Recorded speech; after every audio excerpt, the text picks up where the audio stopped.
It's not necessarily what you do per se that causes the other party to fall in love with you, but rather it is the culmination of everything about you, which does include what you do.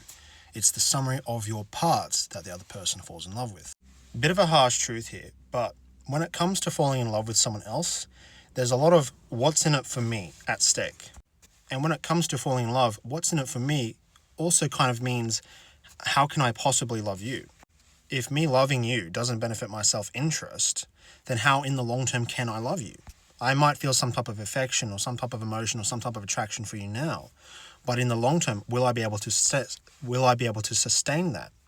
If loving you starts to become a threat to my own self-preservation, then how can I possibly love you if I don't even love myself? People fall in love with the story, the implications, the meaning, the symbolism about what it means to be with you. Who you are is the summary of your past, right? You might have some dark secrets. You might have done some amazing things in your past, achieved some amazing accomplishments. But for certain people, those accomplishments mean nothing. And then so maybe some dark secrets don't really mean anything at all. It's the perception of how that person feels about those things and what it means to them. Do they see themselves in you? Is there something to gain from you? Because if you've traveled the world, that doesn't mean shite. If you were once a violent person going around punching people's faces and then you've suddenly turned your ways around and become an ultra-Christian somehow, it doesn't mean anything. Only to maybe a specific person, if it means something to them, if they understood that journey, if they can relate to your experiences, then they have someone they can relate to. That's great. One of the most fascinating things about, I think, human nature is this romanticism of suffering and escapism. And I know for myself, it's a very subconscious thing sometimes. It's like this escaping type of mentality where you will try to procrastinate important tasks and take care of things that don't matter now, because you're kind of like trying to escape from the big picture down the track. Now, what am I going on about all this, right? Like, there's just so many factors, right? So many factors. And all these factors come together by means of cycles and butterfly effects, right? The reason someone will reject you is because I want you to understand that I'm coming from a place where you cannot actually disagree with me on this. Some people might disagree with me where I say love can only be given at the discretion of the giver, right? And this is where I'm coming from, because if you're rejected, you would want to know why that other person rejected you. And clearly it was not an obligation for the other party to give you love, right? And it's not an obligation for you to give the other party love, right? But what I want us to look at, where I'm coming from, where you really can't disagree with me here, is that if someone literally walked up to you and asked you, hey, I want your love, can you give me love?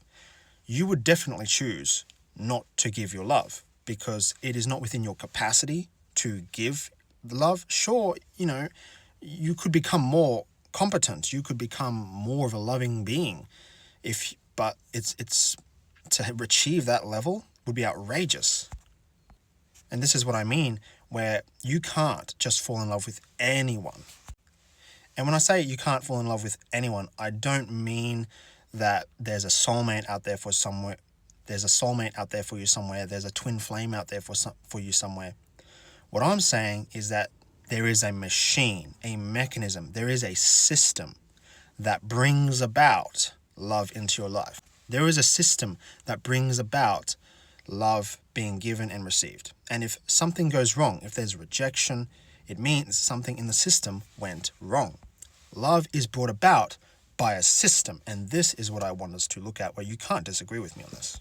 If there's something wrong with the system, then the system isn't going to give you the love that you deserve. It's not going to give you the love that you might be seeking. It's not going to let the love come to you, even if it wanted to, if the system is broken. Most people would probably agree you have to look good. This is simple basic. You would have to eat healthy, be in shape, right? That's all part of the system. And what another party is looking for, even what you're looking for, is a person's system.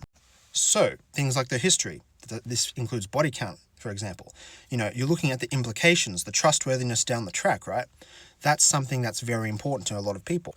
You're looking to see, is the system sustainable? Are you able to self-preserve yourself within that system? This is why a woman would often reject a man too, because how can she feel safe and seen and validated and self-preserved if a man's system is broken long term? And so technically, if you want to let love come to you and you want to give love, right, we need to make sure that we have a system in place that enables love to sort of passively surround us. We don't want to be in a cycle of escapism anymore.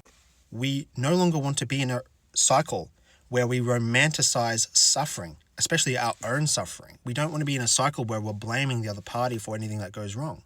We want to be in a cycle where we enable good communication, where we are silent and we become powerful and we listen and we learn and we're curious. We want to enable a cycle that whenever adversity strikes, that we actually flourish and thrive under that adversity.